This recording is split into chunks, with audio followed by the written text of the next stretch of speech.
Hello and welcome to today's NEASC Virtual Global Forum, Election 2020, Building School Community Through Conversation. I'm Allison Geary, Deputy Director of the Commission on Public Schools at NEASC, and working with me today is Jay Stroud, Director of the NEASC Commission on Independent Schools. Today's webinar will be recorded, so if you have any colleagues or students who couldn't join us, you'll be able to share today's session with them afterwards. Links to all of our webinar recordings are posted on the NEASC website, along with resources provided during the broadcast. Today's session is a very special one. It was put together by the students of Walnut Hill School for the Arts in Natick, Massachusetts, and we're very lucky to have 11 of those students and one of their advisors with us today to tell their story. The students have a lot of material to share with us, but please feel free to add questions that you'd like them to answer in the Q&A, and of course use the chat for hellos and other kudos or conversations during the webinar. We'll do our best to get to as many of the questions as we can, and we also received a number of questions through the registration that we will be covering in today's webinar. We'd now like to introduce you to our panelists. I'm going to hand things over to my co-host, Jay, to get started.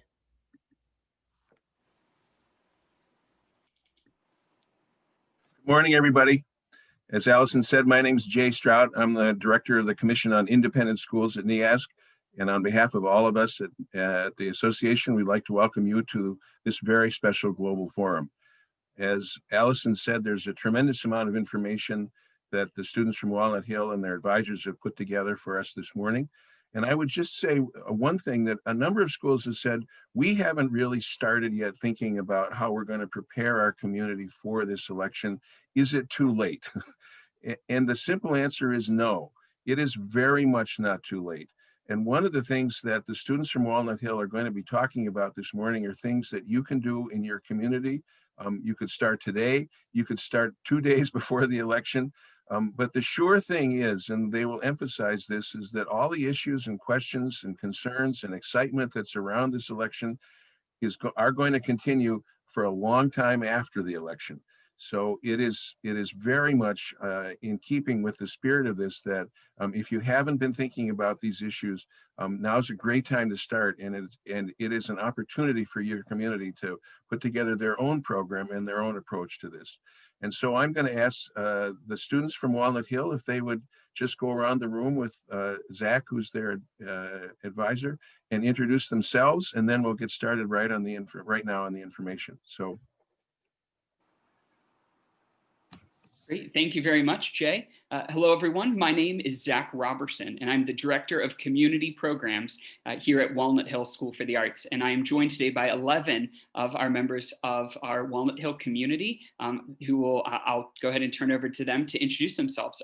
Students, I'll say your name, and then you can fill in for everything else. So we'll start with Maddie. Hi, I'm Maddie. I'm a sophomore theater major, and I am joining the call from Martha's Vineyard, Massachusetts. Great. Sydney. Hi, I'm Sydney. I'm a freshman theater major, and I'm in Canton, Massachusetts. Great. Sophia. Hi, my name is Sophia. I'm a sophomore visual arts major, and I'm calling in from Seoul, South Korea. Great. Lily. Hi, I'm Lily. I'm a junior theater major, and I'm calling in from Natick, Massachusetts. Victoria. Hi, I'm Victoria. I'm a freshman theater major, and I am currently in Revere, Massachusetts. Owen.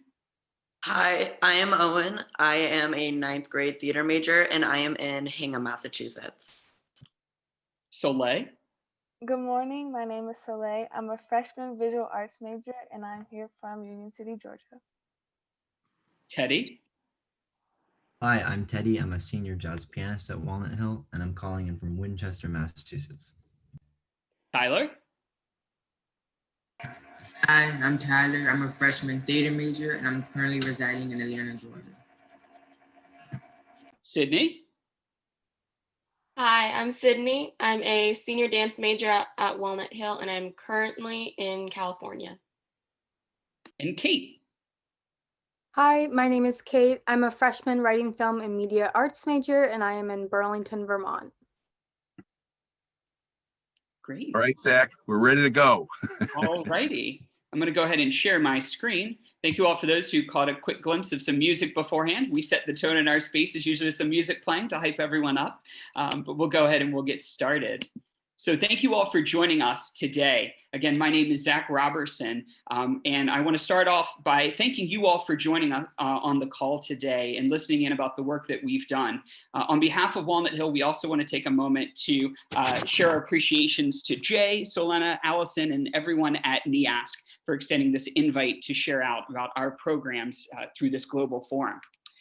To our students, faculty, staff, and administrators, as well as our special guests, thank you so much for being on this call and joining in on these conversations that we're having today. As was mentioned, we're going to take the opportunity to share about who we are, what we have put together here in our community, and most importantly, what are the takeaways for you, for your communities, your students, your colleagues, in understanding and supporting them as we prepare for the election and, as Jay had mentioned, the days, weeks, and months following the election.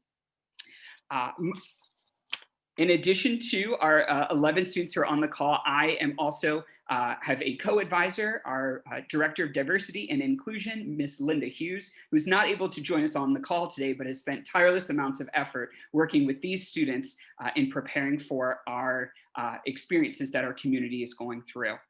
So we look forward to spending the next hour with you all, sharing about our work that we've done in creating community through the election cycle. We'll highlight our initiatives and we'll, of course, follow up with some time for Q&A afterwards. So to begin with, we wanted to take a moment to highlight what is Walnut Hill. For those of you who are unfamiliar with our school, I want to take a moment for an introduction. Walnut Hill is an independent boarding school, located day and boarding, located in Natick, Massachusetts. We're about 15 miles west of Boston, and we're offering a transformative educational experience that's purposely designed for student artists. All of our students, including the 11 on the call, attend Walnut Hill self-identifying with a co-curricular artistic major. And so that could be either dance, music, theater, visual art, or our writing, film, and media arts programs, while they're also complementing that with a robust and innovative academic program. So we have about 285 students between our day and boarding programs. And we are fortunate that we also welcome students from 30 different countries in the United States, as well as 30 different countries across the globe. We, like we're sure many of you all, found the pandemic to be especially challenging when looking at navigating and offering a successful and effective educational program, while ensuring that you meet the social and emotional needs of your students. For some background context, we made the decision to remain remote during our first quarter, which ran from October 24th till tomorrow. And so all of the students on our call will have some final homework and projects they do have to finish up with when we're done on this call. But we highlight this remote aspect with all of you because we saw it initially as a major obstacle to building community during this very important time for our country and for the world. We look forward to sharing more about how we changed that narrative and build an incredible program for our community, in addition to offering takeaways for all of you and your communities as you navigate this election season. As an aside, I did want to share that we're looking forward to welcoming back members of our community starting this upcoming Sunday with our first day of classes launching on November the 2nd, which for those of you who are unfamiliar with is the day before Election Day. So you can imagine the potential complications that we could see for, again, building that community piece. But to get started with, I want to take us back to a date, Wednesday, November 9th, 2016. If you're a student who's joining us on the call, you may remember where you were on this day, the feelings in the air, what thoughts and emotions your family and friends were expressing to one another, and directly to you. For everyone else who's on the call, especially those individuals who are working directly in a school setting, that day may be one that many of you could say that you were unprepared for. You could have been navigating feelings of loss, uncertainty, unknown. And that was both what you were helping your colleagues and your students to process, but maybe you yourself were also processing. Walnut Hill was no different than many of the schools and many of you all and the things that you were feeling. and those experiences. For those of you who are unfamiliar, Wednesday, November 9th, 2016 was the day after the election of 2016. I arrived at Walnut Hill about 10 months before, or 10 months after the election, starting in July of 2017. But the feeling that our community had on that day, on that November 9th day, was burned into the memories of our adults. And they very quickly were prevalent to sharing it with me about what that was like in my role, recognizing that I build community here on campus. But I learned shortly after hearing that story that there was a part two. And that part two was from our head of school, Antonio Viva, our assistant head of school, Suzanne Carpenter, and a number of our senior leadership, where they vowed that we would never be in the same place that we were on that November 2016 day ever again moving forward. And so it was truly after Wednesday, November 9th, that we began preparing for the election season. Yes, we recognize that it was 4 years out. And so to give you all some context, we wanted to provide a loose timeline of what we had put together over the course of that, from 2016 up until present day.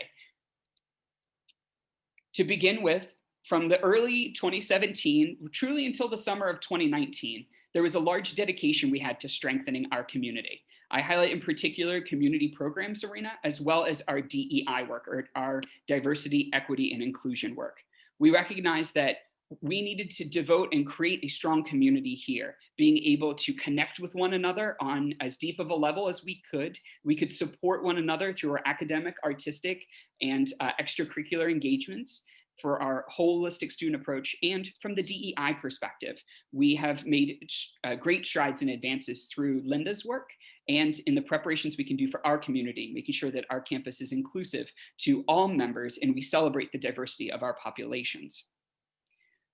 As we traverse going into the fall of 2019, or the beginning of last academic school year, our head of school gave an initial charge to our community. He said that the election season was a year out, and he lovingly put that we needed to start preparing sooner rather than later. And I think that vote of confidence and that encouragement from our head of school really helped to drive the work that Linda Hughes and I began, and that we have found ourselves in today. And so following several months of stagnation and then COVID arriving on the scene, we did participate, Linda and I, in a workshop focused specifically around creating environments for civil discourse and dialogues across differences. And we found that to be an incredibly useful day-long workshop that set the tone in April and really was a crucial foundation point for us to continue moving forward.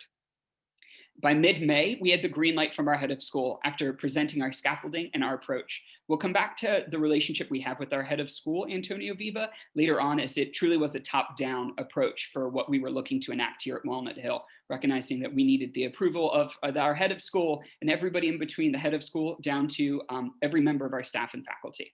And that's when the major scaffolding work began. From June through August of 2020, we were dedicated to preparing our faculty and students to engage in conversations.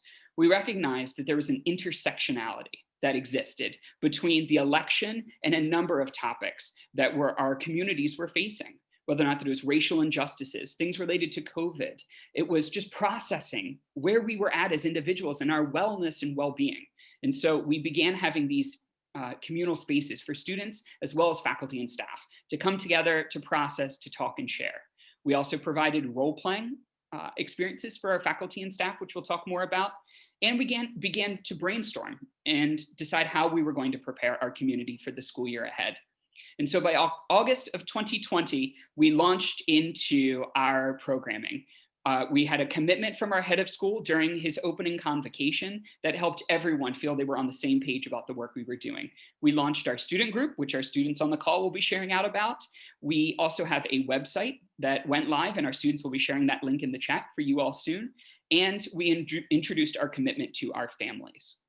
And so this timeline loosely gives you a mapping of what that 4 years looked like up and until the start of the school year this year. And we recognize for many of you that this may not have been a priority COVID and how you were able to get your campus and your communities up and running. And so that absolutely should take precedent. We recognize the well-being of your students. And so that's why when Jay had mentioned, and we'll reiterate, that it is not too late to start the work from the elections, and especially because it will continue long after Election Day.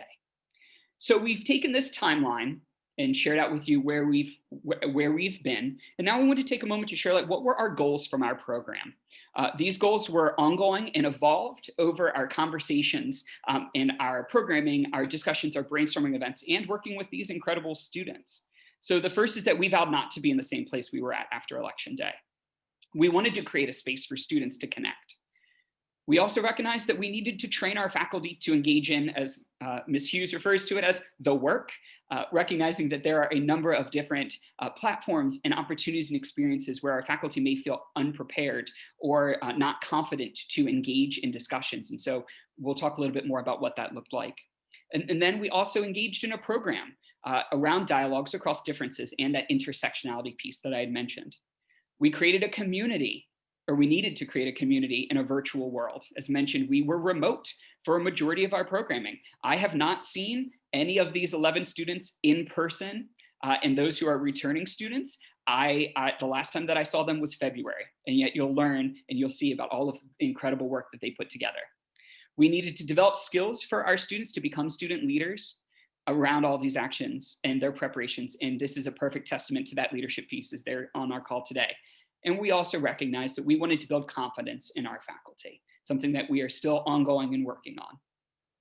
And so the last piece that I'll share out about before I transition to our students is recognizing a differentiation between our advisors and the student roles. Our advisors, myself and Linda Hughes, we remained nonpartisan during all of our conversations. It was not appropriate for us to share our political views, but we recognized that we needed to be able to engage with our students around the topics they were passionate about.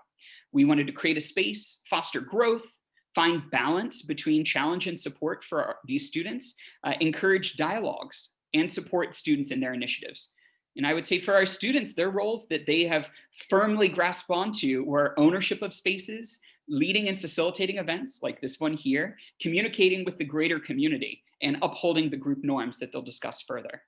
And so without further ado, I've been talking them up now for the past several minutes. I want to take a moment now to officially bring on our students from We the People, and We the People is our student group and initiative's name. And so without further ado, I'll turn it over to Maddie. Hello, my name is Maddie, and I am a sophomore theater major. And today I'm going to introduce to you the student group of We the People. Although Zach and Ms. Hughes may be the ones creating the space, they encourage us to lead the conversation. They want us to be leaders. They encourage us to take action in creating change that we want to see in our community. And not only have we created a civil discourse corner, but also a school-wide mock election. At We the People, we are risk takers in our conversations and in our actions. Walnut Hill has never done anything like this before. And now, thanks to Ms. Hughes and Zach, we can take initiative. In no other environment have I experienced a place where I can talk about politics and civic activism, despite its relevance and impact on my life. We the People is that space, and not only for that, but our diversity helps us understand the depths of issues. Students in We the People come from varied majors, grades, countries, and political backgrounds. We the People is incredibly special. You could come in knowing anything, nothing, or everything. And there would always be a place for you, because here all of our voices matter. We the People meets every Wednesday at 7:30 p.m. Eastern Time. We start our time together talking about what we've seen on the news, things we may have heard, or other newsworthy topics we're interested in. Then we talk about election-based news, what happened in the last debate, something the candidates have said, or anything regarding the Senate and the House. If there is something political happening in Natick, which is the home of Walnut Hill, we'll talk about that too. We the People can have conversations about politics because we have learned about discourse dialogue, which allows us to communicate civically and respectfully. And you'll hear more about this soon. Zach will then open up the breakout rooms. As of the past few weeks, those have been a mock election-based group and a hot button condos group. Both groups have been very productive. Mock election created a school-wide mock election with an electoral college and a replica ballot. And the Hot Button Convo group created a civil discourse corner where they offer a space to talk about and educate the hot topics such as Black Lives Matter movement, LGBTQ+ rights, women's rights, Indigenous people's rights, etc. And both of these groups are entirely student run. And we end the evening talking about the next steps we want to take. And I found 2 quotes that I think really encompass who we are. The first one is by Coretta Scott King, who was an activist during the civil rights movement in the 60s. And she says, "The greatness of a community is most accurately measured by the compassionate actions of its members." My second quote is by Nelson Mandela, and he says, "Education is the most powerful weapon which you can use to change the world." And at We the People, we're given the tools to do so. You may be wondering, what is the secret to our success? Well, Owen is about to enlighten you on our norms. Hello, everyone. My name is Owen, and I am a theater major at Walnut Hill. Within our We the People group, we created an amazing community of students that has extended into our greater school community. One of the main points that has assisted in the creation of this community are the norms of our group. These were created in order to help keep everyone on the same page and allow everyone to be able to express themselves in a brave and safe space.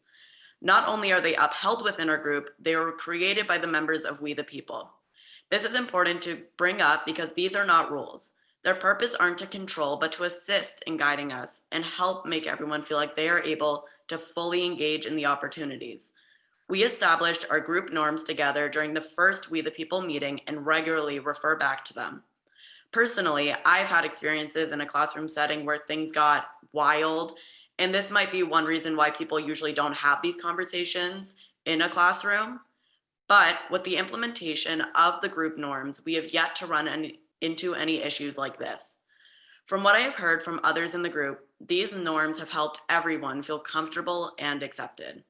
Here on the screen are the group norms, which I will read now.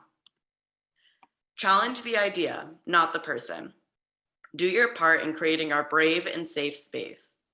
Take time to listen to others. Don't be afraid of disagreements. It's okay to agree to disagree.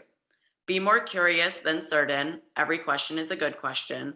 Think before you speak and assume the best intentions. Now, after our Discourse Dialogue training, which you will hear about shortly, we added some more norms to solidify our group understanding. And these are sharing airtime, no interrupting, make people feel included, listen to understand rather than listening to respond, and expect non-closure. And now here is Sydney, who will be speaking about our Discourse Dialogue training. Hi, everyone. I'm Sydney, a freshman theater major here at Walnut Hill, and I am proud to say that I'm a part of Walnut Hill's We the People. I'm here to talk about the Discourse Dialogue training We the People underwent, things I've learned from it, and different concepts to help us better our conversations. First, we learned about the differences between having a debate and having dialogue between a person or people. Debates fall more with thinking or assuming that you have the right answer to something, while dialogues assuming that many people have pieces to that answer that together can craft a new outcome or solution. We the People members have found ways to listen to understand, to find meaning and agreements.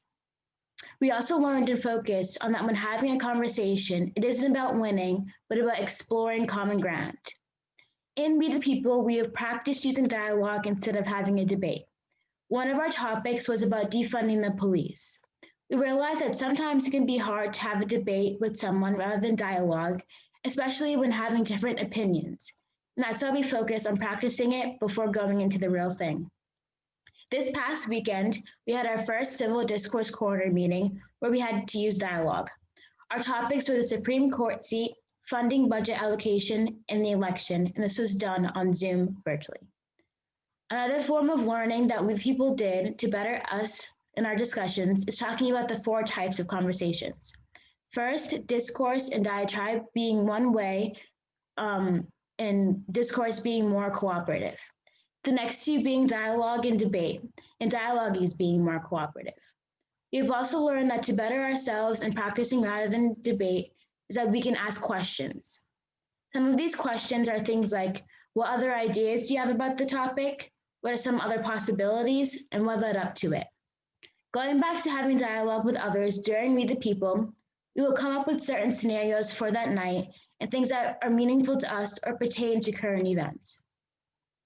I have learned so much from this process, but one thing that stood out to me is that while having these conversations and dialogue, that all of it is just a way for everyone to grow and expand their knowledge. Thank you.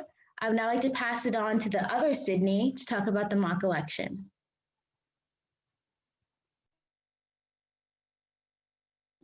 Thanks, Sydney. Hi, I'm also Sydney, and I'm a senior dance major at Walnut Hill. An event that We the People introduced to our community was Walnut Hill's first mock election. We felt that this election year was important and wanted to find some way to engage the entire student body on the election process. We started to think about how we were going to make and achieve this new concept in a couple of weeks. The first time we talked about it, we brainstormed on what can make our election precise and equally engaging. When we divided ourselves into different subjects with the help of Ms. Hughes, so we could divide and conquer. Our plan was to have an almost identical ballot to Natick residents, and our electors would be our teachers. And just like the actual election, you could only vote once. Unsuccessfully, we weren't able to achieve our elector idea, and it will be explained later in the presentation. I myself was in charge of making the ballot. The mock election ballot is based on the 2020 presidential election with mirrored political questions as well as political candidates that are being voted on this year. With some extra help from both Zach and Ms. Hughes, I was able to make it as authentic as possible. The only change from our ballot to the actual one is a question that involved Walnut Hill as a community. To catch people by surprise, our question involved our very own Zach Robertson on what costume he should wear on Halloween. We realize that it's not the most serious of topics, but we wanted our question to have actual repercussions. This question does just that. For more information, we provided the student body with our website and updated it frequently as we moved closer to our mock election.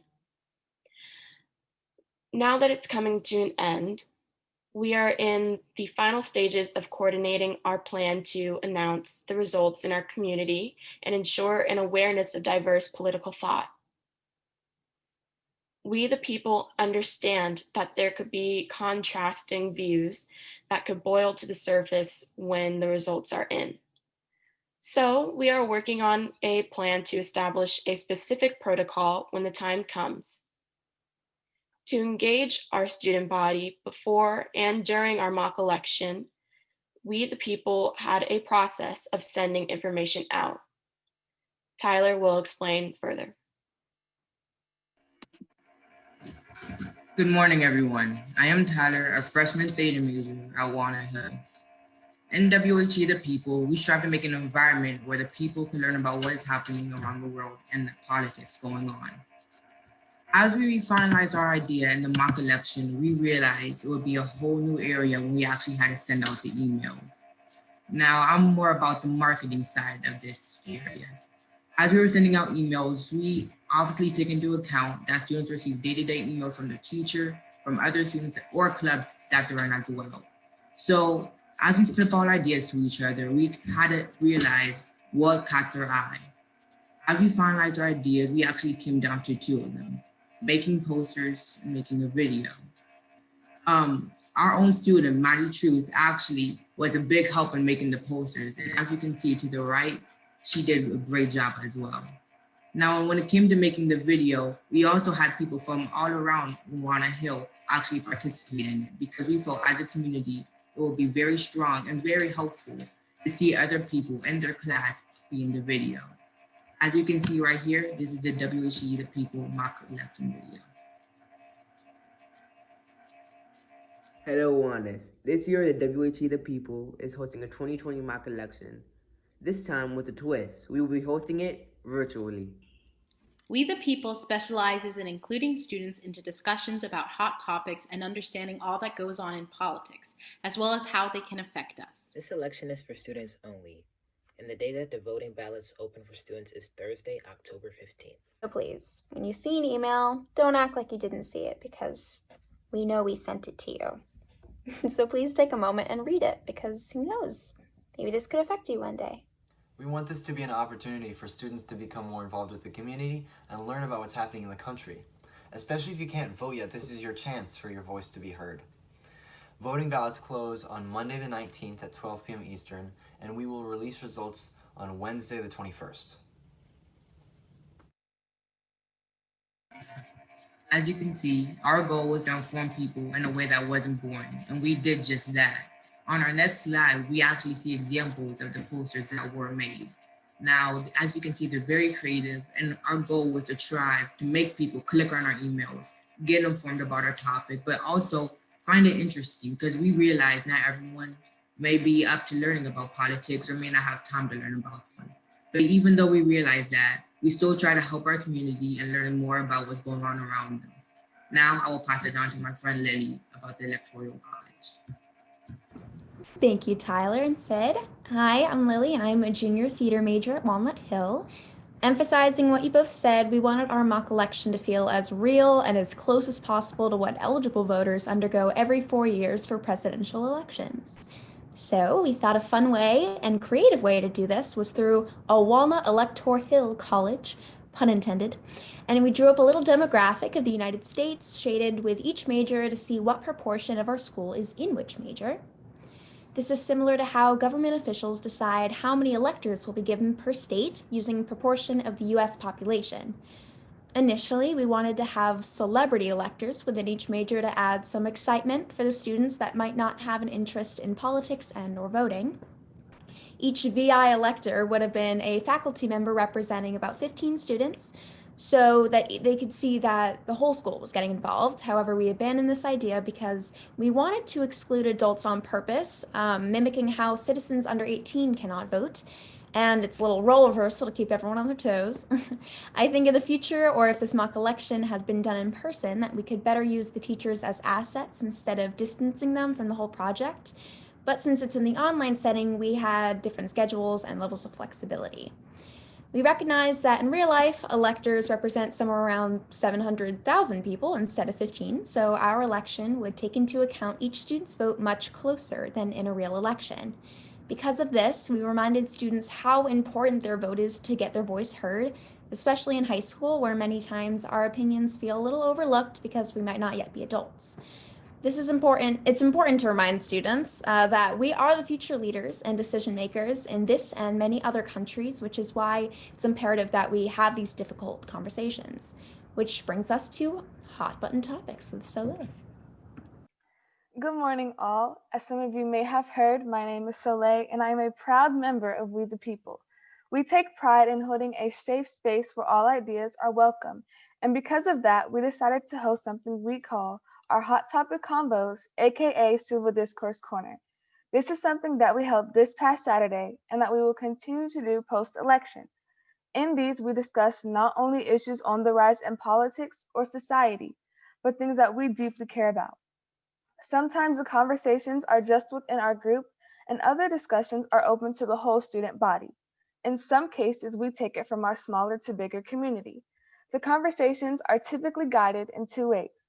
Either one, a discussion where we all give our opinions and it's more open-ended, and or a two-sided conversation where we give and receive information. Overall, we advise everyone to remain open-minded. We discuss the differences between a discourse, debate, dialogue, and discussion, as well as challenging ideas from different perspectives as not everyone thinks the same. Some of the topics that we discussed in the past are the Electoral College, Amy Barrett and the Supreme Court seat, as well as funding budget allocation. And some future topics that we are excited to bring upon discussion are the BLM movement, LGBTQ plus rights in healthcare, as well as women's equality. And of course, we want to hear from our community and topics they want to be addressed. Our first was a great success, and we are excited to host many more. Hello, my name is Victoria, and I'm a freshman theater major at Walnut Hill. We the people knew that for our mock election, we wanted to have a space for members of our community who are interested in the election to get more involved and be educated about each party for this year's election. So we had the idea for political debate watch parties. We had 3 goals for these online watch parties.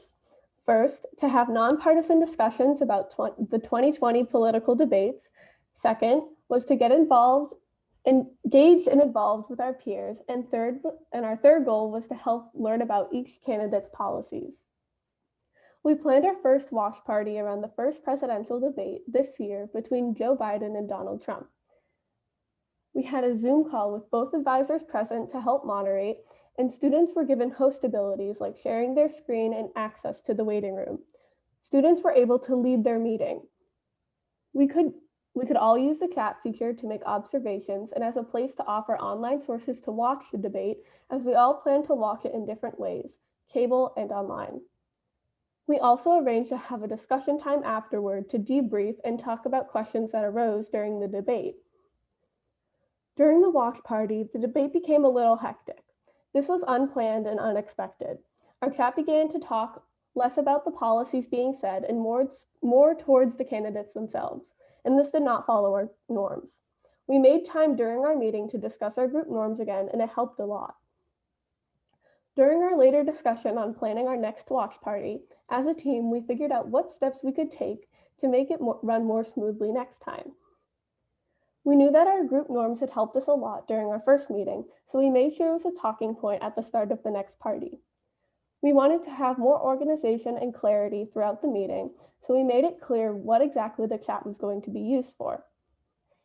And as another way to get everyone involved, we even sent out debate-related bingo cards before the debate for students and faculty to play by checking off topic boxes. Our viewing of the vice presidential debate went much better. There was less traffic in the chat, and throughout the meeting, the student host took notes, so we knew exactly what people wanted to discuss at the end of the meeting. It was overall a great success, and we were looking forward to continuing our debate watch parties. And I'm going to pass it on to Teddy to talk about assemblies. Hi, everybody. I'm Teddy, and I'm a senior jazz pianist here at Walnut Hill. Okay, so how and where does one go about building community through conversation? This elusive title to our presentation today. We've been able to take advantage of our all-school assembly to announce events, give presentations, and provoke questions in order to foster the kind of community that we want to live in. For context, our assemblies have been taking place on Zoom meetings, required for the student body, but most faculty are there too. These are guided by our wonderful Director of Community Programs, Zach Robertson, who introduced us today. And yes, I did look that up in preparation for this talk. He works alongside the Community Council President, which is just an elected student position. What we found to work best is to have everyone except us turn off their cameras and then hide non-video participants, which just means only us are up on screen for everybody to see. This then allows us to engage after we're done, when everyone just turns back on their cameras and then can ask questions. So you can see up here on screen, I personally enjoyed our beloved humanities faculty introducing us to the 2020 election in an academic setting and then answering all of our questions afterwards. So they spoke about topical issues ranging from what is the Electoral College to who gets to vote and what is disenfranchisement. Especially valuable was the historical context they were able to provide us, allowing us to form our own opinions about what we like and dislike. I think this really underscores one of the most valuable things you all as educators have to offer us as students and learners. A historical and rigorous and unbiased frame with which we can map the world onto, form opinions around, and then use clubs like We the People to discuss these opinions and then transform them into action, hence our being here. So next slide, paired with this, we decided to give a presentation, the topics of which I want to emphasize were decided by us as students based on what was important to us and what we thought was important for our community to know. This is actually the presentation you expanded on for you to hear today. So in this presentation, we described our group norms and upcoming plans, like you've already heard, but we also talked about how politics and this election relates to our international community and how we can get involved through our art and through our vote, which is what you will hear about in just a moment.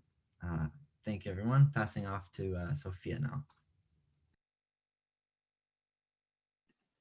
Hello, my name is Sophia, a sophomore visual arts major. Today I'll be talking about how the US politics interplay with international students and their community. Firstly, the percentage of students from an international background is high in the Walnut Hill community. As an international student myself, there are moments where we face some challenges or difficulties with the topic of politics in the States. Though we learn our academics and arts in the American curriculum, language, and background, there are still barriers. As we learn new parts in a second language or third, this makes us a third culture kid, which does have positive effects, but also negative. That is not knowing in depth of a specific culture. I myself have confusions when talking about US politics, as there are differences with my mother tongue country, which is South Korea. Though we have these confusions, I believe that our group of international students are enthusiastic of learning new parts of the world, in this case politics, just as I am. These are a few ways we can engage with the US politics in the upcoming election. First is joining the school politics club, such as We the People, attending campaign rallies and peaceful protest, volunteering for presidential campaigns. It is recommended to check the age requirement for students, and volunteering for any jobs offered at a political office in the community. Natick, Massachusetts is an example for our school members. Lastly, our club encouraged all of our student members to engage in the US election. It is as important for the international students to engage. One of the reasons is that the election will determine the roles for foreign nationals in the US economy and whether their contributions are welcomed. Thank you. Hi, my name is Kate, and I'm a freshman here at Walnut Hill, and I'm going to talk to you all about how to approach conversations around politics in the classroom. As both a student and someone who tries to educate and engage others in the community, it can be hard when students or peers disagree on topics and ideas.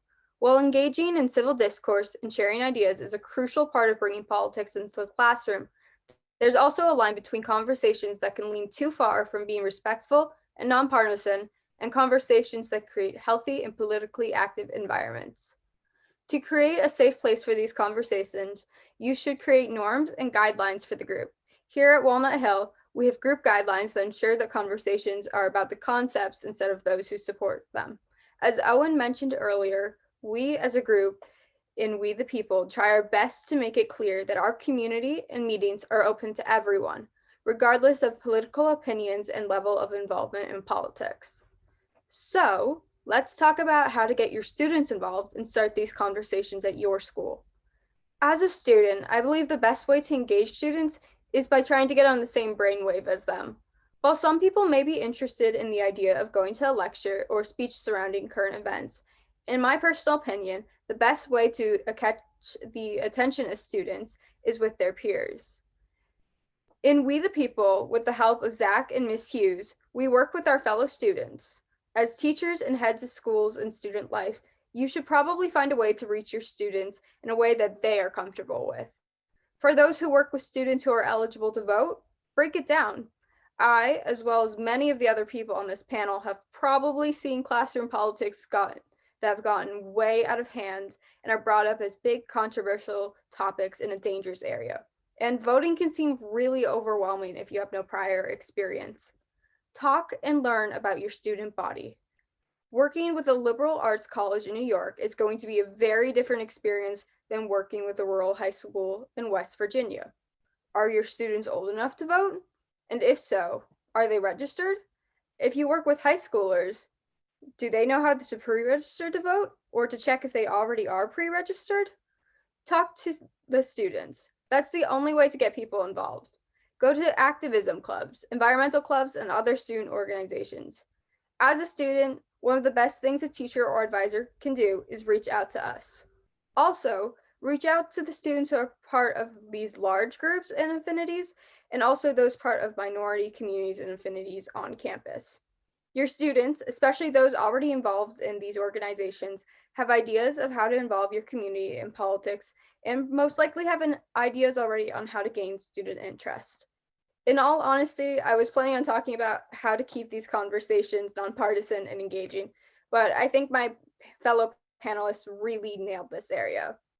To the other students outside of the Walnut Hill community watching this, please note that you don't need a large organization to get politics and these conversations going on your campus. You can start small, just with yourself, your fellow classmates, and your peers. To the faculty and teachers watching this, I would recommend you consider adapting norms and guidelines like we do in We the People. And now I'm going to pass it off to Lily to talk about arts. Awesome. Thank you, Kate. As we all hopefully know, art has the power to change the world. And at an arts high school specifically, we have the ability to influence young artists that will themselves grow up to make influential art that can be seen all over the world. As Teddy mentioned, in past Walnut Hill assemblies, we have welcomed artists into our community from everywhere now that we have this ability to go virtually.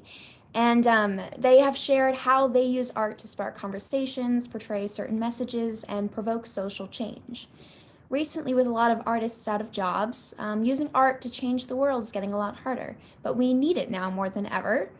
And on our Walnut Hill website, which I think Allison put in the chat a little bit ago, but I can do it again if need be, under Art and Politics, we have a bunch of examples of how art is influencing the world in each of our majors of visual arts, music, theater, dance, and writing, film, media arts. Even if students don't have an interest in politics, the art that they make speaks volumes, and the creations that they make, whether it be live performances, recorded, or tangible, will last a lifetime. Because art can say things that words can't always. For example, we have categories such as the best protest songs of all time and political propaganda, and I hope you'll consider checking those out. It's super important that we keep everyone inspired and creative during this time of civil unrest, where out-of-the-box thinking can make the most impact. Since politics have a habit of dividing us, we believe that art can put us back together because art is something that we can all enjoy no matter where we are, who we are, or what we believe. And design. Thank you so much to students of We the People for sharing about the work that you all have done. As you can see, for all of you who are joining on the call, they have put together this entire presentation, everything that they have shared, and I give them incredible amounts of accolades for the work they've done in our community. And so I wanted to take our final remaining moments in our time together before some time for Q&A to talk a little bit about the things that we have done outside of working directly with our students. And so the first one to highlight was recognizing in partnership with our students, we needed to commit to helping to support our faculty and staff. We began what we called our DEI, or Diversity, Equity, Inclusion Community Conversations. These began over the summer, partially as a reaction to what was happening in the world. Hashtag Black Lives Matter, Black at, recognizing the health and well-being of our adult community and the impacts that COVID was having on many, on all of us. And so we were keen to recognizing the intersectionality that all of those had with the upcoming election season. And one in particular was that we did take time to provide for our faculty and staff some politically themed scenarios. And we gave them the opportunity to talk through what that looked like. We also held faculty brainstorming sessions over the summer to bring our faculty together to share how they wanted to be a part of the work that we were looking to do. We also highlight our resources on our We the People website and some cross collaborations that have happened. As Teddy had mentioned about inviting members of our humanities faculty to come onto the call, we have taken that as an opportunity. And we also had one of our ELL, or English language learner instructors, reach out to our We the People students to help bridge the gap for our ELL students in understanding and putting the election into context. Finally, we remained nonpartisan while still engaging in conversations. And we've highlighted that a few times, but we bring that up again. And what does that look like? Remaining nonpartisan, and it's asking those follow-up questions to a student. In one of the workshops that Linda Hughes and I attended, we recognized there's a difference between talking about building a wall and engaging in conversations about border security. And so recognizing that differentiation and being able to help students to engage in those types of conversations is what our role is as faculty, staff, advisors, administrators. And we wanted to reemphasize the commitment of the top-down approach. And we would not be where we were at without the work, the assistance of our head of school, Antonio Viva, in setting the stage for everything that we were pursuing. And now we want to take a moment to say what's left on our plate. There's still a few more things in the hopper or being cooked up. Some of our ongoing events and activities we have is, as mentioned, continuing the Civil Discourse Corner, which is our hot button topics, conversations. We also have some training that's going to be coming up for our faculty and staff into engaging in conversations. I think everyone's on the same page that another email, oh goodness. What we recognize is if we're going to do it, we're going to put together a worksheet, put together a guidebook for our faculty. We'll make sure that it is all inclusive and that we're not sending multiple things out. So we'll be preparing them for that. And we're also putting together a guidebook and some conversation starters for families. We recognize that not all of our students will be on campus. And so we want to provide the support for our families as well when they are navigating these conversations with our students. On election day, we're encouraging all members of our community that can vote to vote and making sure that they understand what that process looks like and how they can engage in it. And then we're also preparing some high flex watch parties, recognizing that our community feeling is so important. And so for our students who are on campus, as well as those who will virtually be interested in seeing the election results come in on that Tuesday evening, we'll make sure that everyone can feel a part and can digest the information together. And probably most important for a lot of you is what do we do with the days after the election? Morning meditation is being planned for our faculty, how we can prepare them to be able to engage in conversations with our students on that day and the days coming afterwards. We have already planned an all-school assembly. It always falls on Wednesday, so conveniently enough, we'll have it ready to go for that day after the elections, where we'll recognize the outcome. We're going to name it. We're going to acknowledge the diverse political ideologies of our community, and providing that support for all members, recognizing that they are supported, that they are welcomed. We're going to promote ways to get and stay involved, recognizing that it's not that this is the end for any of the issues that our politicians have been platforming about, sharing about their opinions on. And for many of our students that we've experienced, and I'm sure many for students on the call and faculty and staff, students are still going to be passionate about climate change. They're going to be passionate about the rights of underrepresented communities. And so we want to continue to support them in those initiatives because that will continue long past whoever is in any elected seat. And we want to utilize the resources that we have available to us for what comes next. And we have talks with our humanities faculty saying, what comes next, and allowing them to have a follow-up conversation. And we're also looking at affinity spaces for our students, faculty, and staff. We'll both partner with existing affinity spaces, as well as some politically specific ones for students who want to digest and become aware of how they can support one another.